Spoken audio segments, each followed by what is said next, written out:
Hola a todos.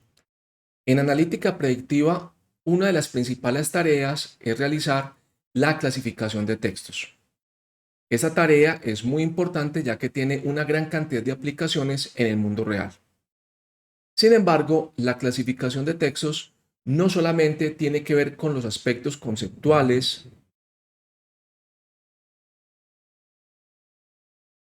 Sin embargo, la clasificación de textos no tiene que ver solamente con los aspectos conceptuales que están relacionados con la matemática y los clasificadores, sino que también está involucrados aspectos que son netamente prácticos del saber utilizar los lenguajes de programación para poder manejar y manipular correctamente los textos que se tienen en las bases de datos. En esta lección, particularmente, vamos a abordar cómo construir un clasificador de mensajes cortos de texto o SMS para poder determinar si son válidos o si son spam. Utilizaremos el lenguaje Python y se explicará todo el proceso completo de procesamiento de texto como tal que se suele utilizar para construir este tipo de herramientas. Vamos entonces a la lección. Pasemos a la definición del problema. En este caso entonces tenemos un emisor que está enviando mensajes de texto corto a unos destinatarios. El problema radica es que este mensaje de texto que utiliza la tecnología SMS, o sea, Short Message Service, está enviando mensajes no deseados a los usuarios finales. El problema puntual está en que el usuario final es el que paga por el mensaje y esto genera una gran cantidad de reclamaciones para las compañías telefónicas. El objetivo entonces es construir un sistema clasificador que permita determinar si un mensaje de texto es spam o no para poder bloquear el envío al receptor o a los receptores como tal. ¿Dónde está la dificultad del problema? Pasemos a analizarlo. En este caso entonces tenemos que estos mensajes tienen una longitud máxima de 160 caracteres, por lo que los mensajes son realmente muy cortos para poder realizar la clasificación como tal, particularmente cuando lo comparamos con textos más largos como por ejemplo un email o otro tipo de mensajes. Adicionalmente se sabe que hay muchos errores de digitación como tal dentro del mensaje de texto, lo que hace que se dificulte la detección automática como tal. Nuestra base de datos contiene 5.574 mensajes en inglés no codificados, es decir, está el texto en bruto, y clasificados como legítimos o como spam. Esta colección está libremente disponible en esta dirección web en Brasil como tal. El problema en términos de los datos, o sea, en términos de analítica, consiste en determinar si un mensaje SMS es legítimo o no a partir de las palabras que contiene. Y para ello partimos del supuesto de que ciertas palabras son más frecuentes dependiendo del tipo de mensaje. Esto implica que en la base de preparación de los datos se deben extraer las palabras que contiene cada mensaje para poder realizar el análisis como tal. La carga de datos vamos a realizarla directamente de un repo en Internet, particularmente en GitHub. En este caso entonces vamos a importar pandas como PD y lo que hacemos es que leemos directamente un archivo CSV que contiene los mensajes. La codificación de este archivo es Latin 1, por lo cual debemos especificar directamente en esta porción, en el encoding, la codificación como tal. Para verificar que se haya leído correctamente, imprimimos la cabecera, el head. Aquí vemos entonces que el archivo contiene una columna que es el type, ham válido, spam inválido y una columna text que contiene propiamente el mensaje. Usamos describe, que es una función de pandas, para hacer el conteo. Vemos entonces que hay 5.574 mensajes, de los cuales la columna tipo, ese type, tiene dos, ham y spam, y la más frecuente es ham, con un total de 4.827 mensajes. En la parte de texto hay muy pocos mensajes repetidos, hay 5.160 que son únicos. El que más se repite es sorry, I'll call later, y tiene una frecuencia de 30. Lo primero que vamos a realizar es contar la cantidad de mensajes por tipo. Para ello entonces tomamos la columna type, que es la que contiene el tipo de mensaje, y le aplicamos la función valueCounts. Esta función, por cada elemento que hay único en esa columna, nos retorna la frecuencia. En este caso entonces vemos que hay 4.827 mensajes válidos o ham y 747 mensajes inválidos o spam.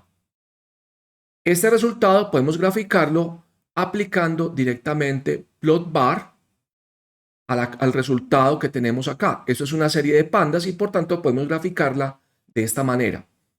En este caso entonces nos devuelve el gráfico de columnas para los válidos y para los inválidos. Recordemos que esto es una función de Matplotlib y por tanto los argumentos que podemos utilizar para el gráfico de barras en Matplotlib siguen siendo válidos para aplicarlos acá en la parte de bar. Resulta más interesante poder computar estos valores como porcentajes. Para ello, en la celda 5, lo que hacemos es que tomamos esos dos valores, ese conteo que tenemos, que es una serie de pandas, y la dividimos por el total de mensajes. Noten que acá, valueCounts es una serie de pandas que tiene únicamente dos valores, 4.827 y 747. Si le aplicamos la función sum, nos va a devolver la cantidad de mensajes que hay. Entonces, lo que estamos haciendo es imprimir 100 por la columna de valores como tal, estos dos que tenemos acá, y los dividimos por el total de mensajes que hay. Esto lo redondeamos a una cifra decimal y por tanto entonces nos da el porcentaje para cada tipo de mensaje. Es decir, tenemos el 86,6 de mensajes válidos y 13,4 de mensajes inválidos. La aplicación del steamer la realizamos en la celda 6. Entonces vamos a importar el porter steamer de NLTK. NLTK es una librería, la típica librería de Python para el procesamiento del lenguaje natural. Dentro de esta tenemos la librería de los steamers y dentro de esta la de porter. De esta librería importamos la función porter steamer, que lo que hace es crear un objeto que permita hacer precisamente la reducción a la raíz. Por ejemplo, si tenemos llorar, lloramos y lloraron, esta librería lo reduce a llorar. Noten que hay que especificar que la reducción se haga para español. Como en este caso nuestro texto está en inglés, utilizamos el valor por defecto que es inglés. Acá tenemos biblioteca y bibliotecario y se reduce a biblioteca. En esta línea creamos el objeto como tal, el steamer, y en la siguiente lo aplicamos. Entonces, vamos a crear una nueva columna llamada steamed, la cual contiene la columna de texto después de aplicarle el steamer como tal. ¿Cómo lo realizamos? De la siguiente forma. Cogemos la columna de texto, que es esta, y le aplicamos la función que está definida en esta parte de acá. Ahí se ve completa con el paréntesis. Esta función recibe un elemento X. Este X es cada mensaje de texto en cada una de las filas de esta columna. Entonces, en esta parte de acá, lo que se hace es construir un comprehension que a cada palabra que contiene la oración X le aplica el stem para poder reducirla a su raíz. Entonces, en este comprehension lo que hacemos es un ciclo for para el cual la frase X es partida en sus palabras componentes y W es esa palabra. Entonces acá, específicamente, aplicamos el stem a cada palabra. Ahora, esta lista de palabras reducidas a su raíz es convertida a una frase, a un string como tal, mediante la función join de los strings. Entonces, lo que tenemos acá es que unimos las palabras por un espacio en blanco entre ellas. Para verificar la transformación, imprimimos el Header Data Frame. Aquí tenemos entonces la columna original y la columna transformada. Noten, por ejemplo, que hay varias palabras que son transformadas. Por ejemplo, este available que está acá se convierte en avail, este only en este only, este joking por este joke y así sucesivamente. Entonces, esta columna contiene las palabras reducidas a su raíz como tal, que es lo que requerimos para poder proseguir con la construcción del clasificador como tal. Una vez tenemos la columna transformada, pasamos entonces a construir la matriz de términos del documento.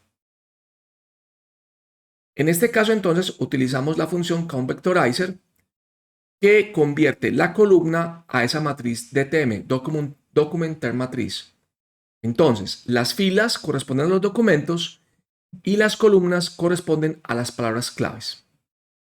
Aquí entonces, en esta parte, vamos a crear propiamente el objeto que realiza esa transformación. El objeto va a llamarse countVect, esta es la variable, y como tal el transformador es countVectorizer. La unidad de análisis es la palabra como tal. Va a transformar todas las palabras a minúsculas. Va a utilizar como stop words las palabras provenientes del inglés. ¿Qué son las stop words? Son palabras que usualmente no permiten o no dan significado al texto. Aquí tenemos, por ejemplo, un listado de stop words. I, me, my, myself, we, ours, ourselves, etc. Noten que estas palabras, que incluyen también, por ejemplo, adverbios, los pronombres personales, etc., verbos modales, no dan valor al texto y no permiten extraer su significado. Por este motivo, estas palabras, estos words, son eliminadas del texto original. Entonces, aquí le decimos en la línea 25 que vamos a utilizar como estos words las palabras provenientes del inglés. Seguidamente, vamos a decirle cómo va a reconocer las palabras, ese token pattern que tenemos acá. Entonces, le decimos que esto es el boundary de la palabra.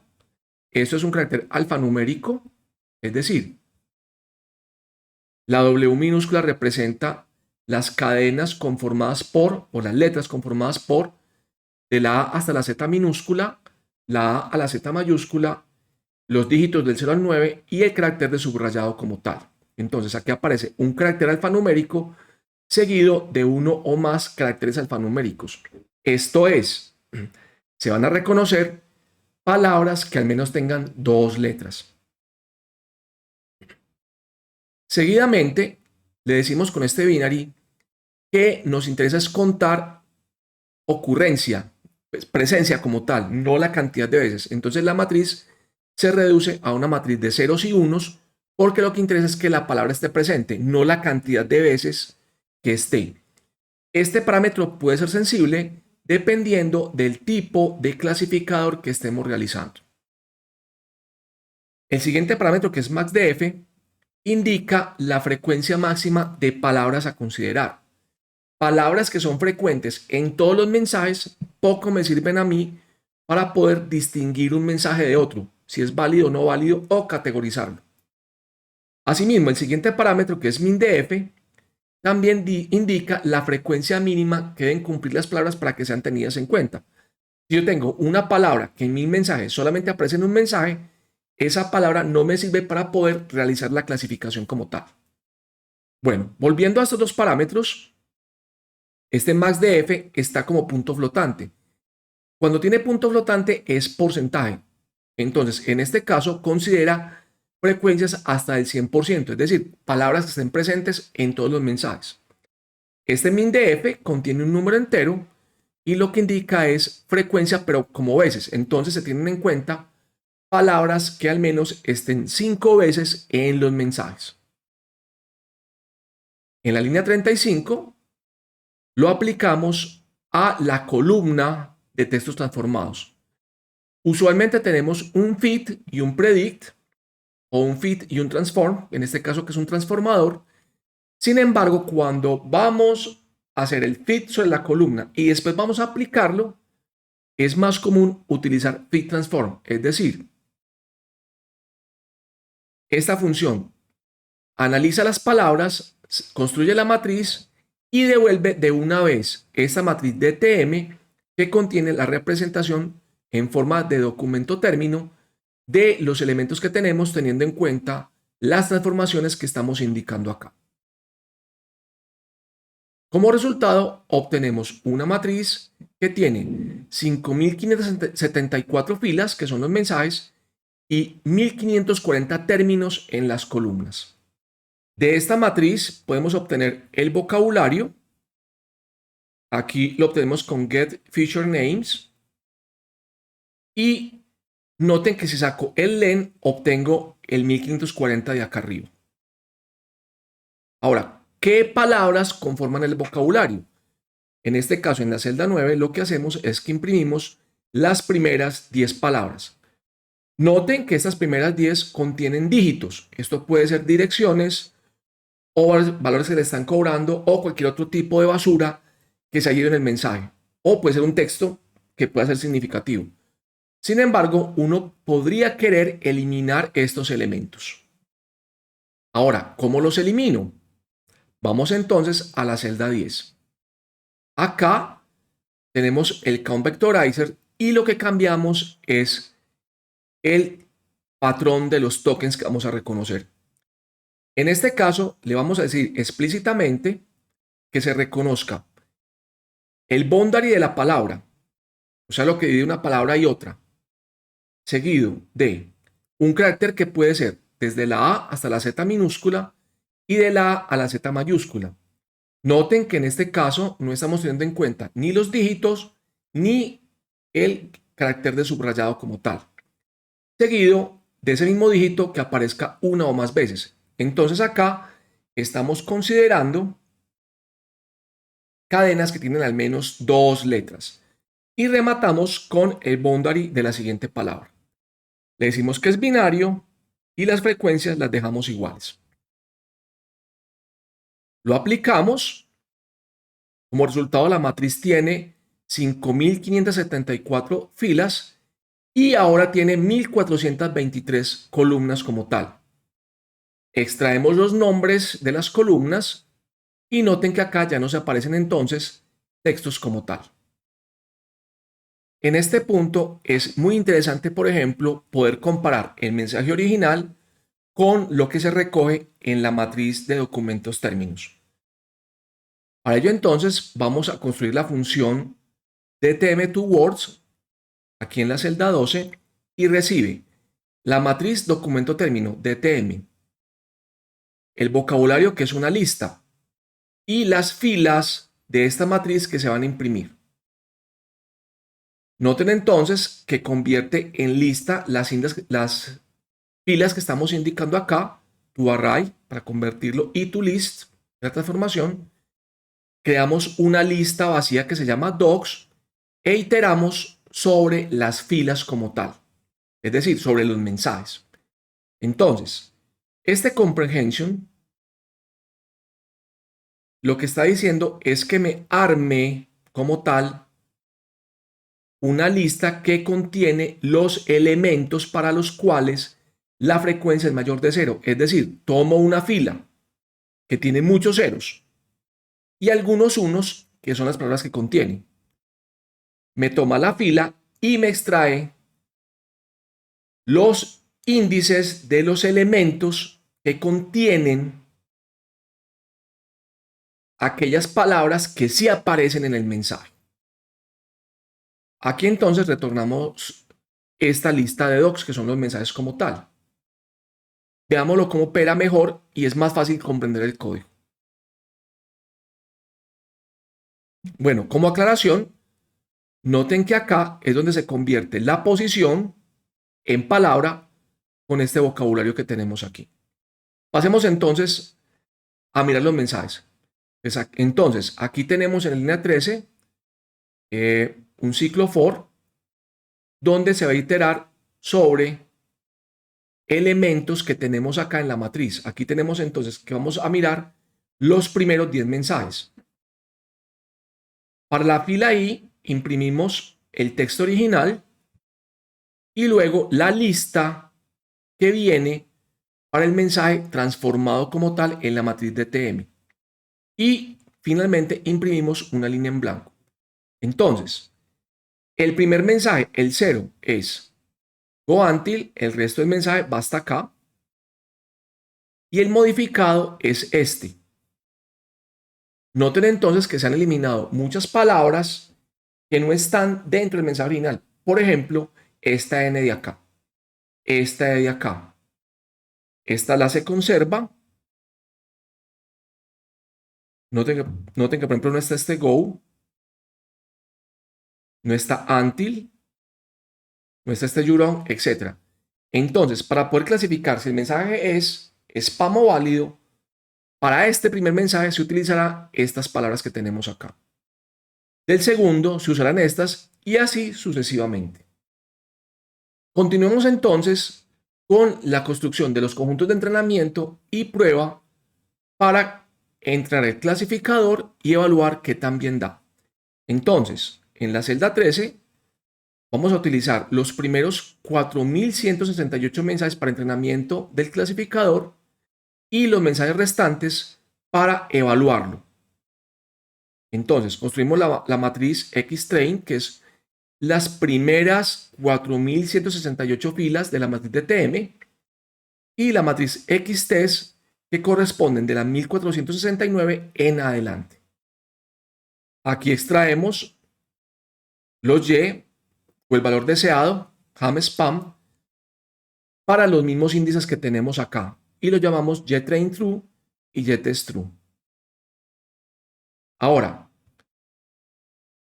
en la línea 17 evaluamos el porcentaje de mensajes que son ham y spam en el conjunto de prueba.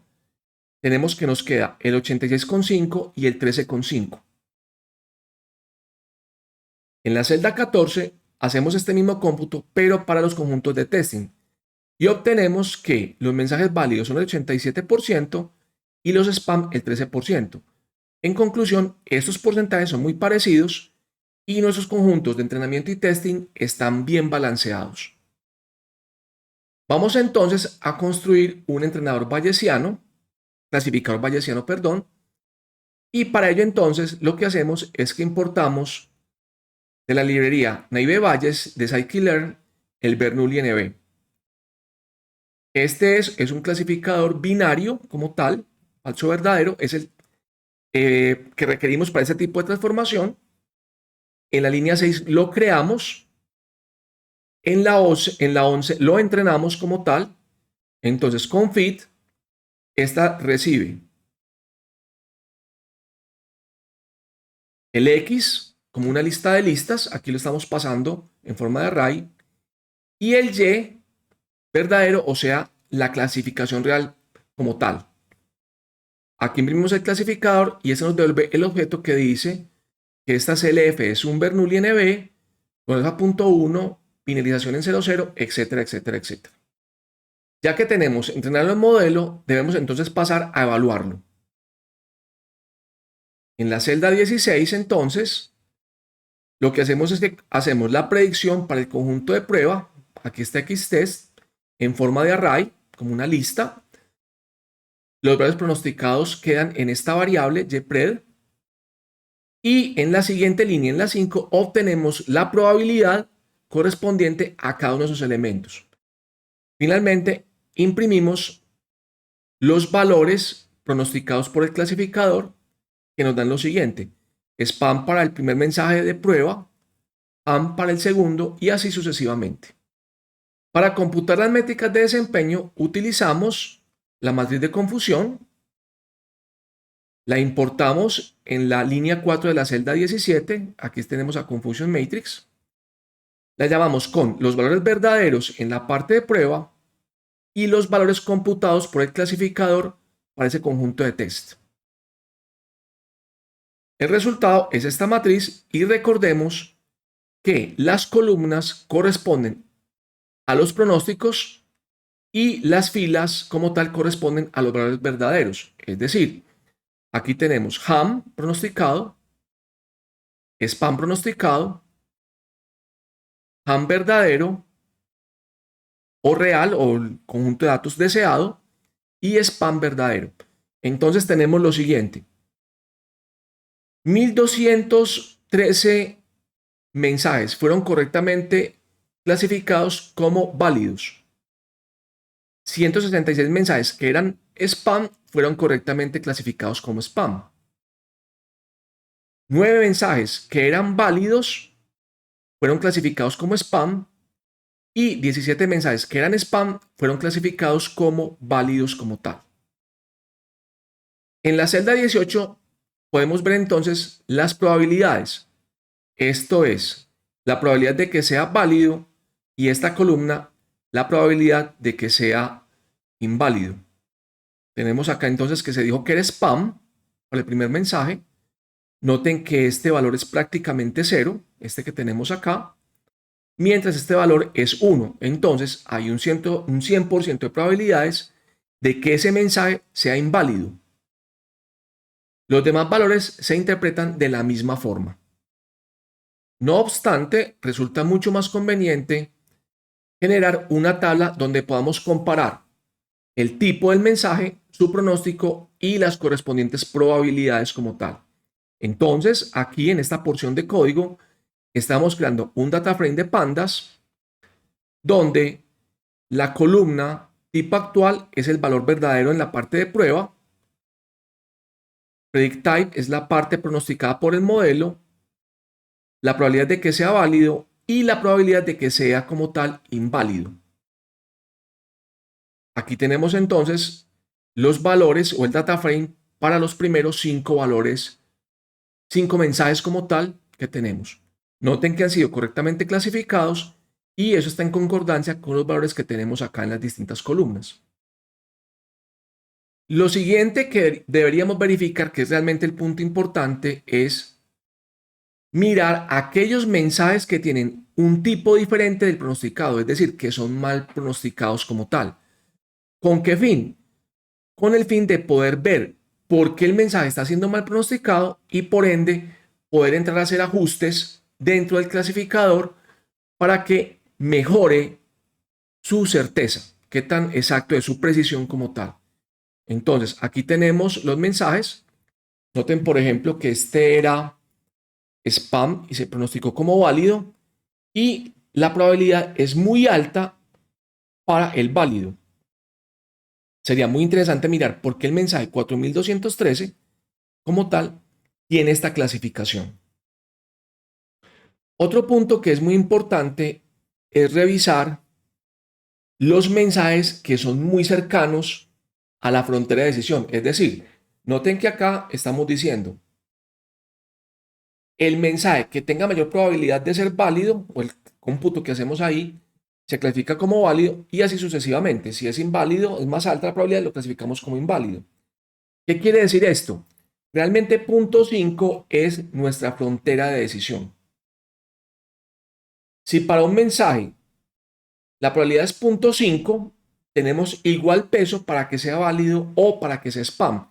Y por tal motivo, entonces, sería indiferente que lo clasifiquemos el uno o el otro. Acá que nos interesa mirar mensajes que están muy cercanos en probabilidad al 0.5, independientemente de que sean válidos o inválidos. ¿Por qué? Porque cuando tengamos nuevos mensajes y recalibremos el clasificador, un mensaje que podría estar correctamente clasificado puede pasar a ser mal clasificado si está muy cercano a la frontera.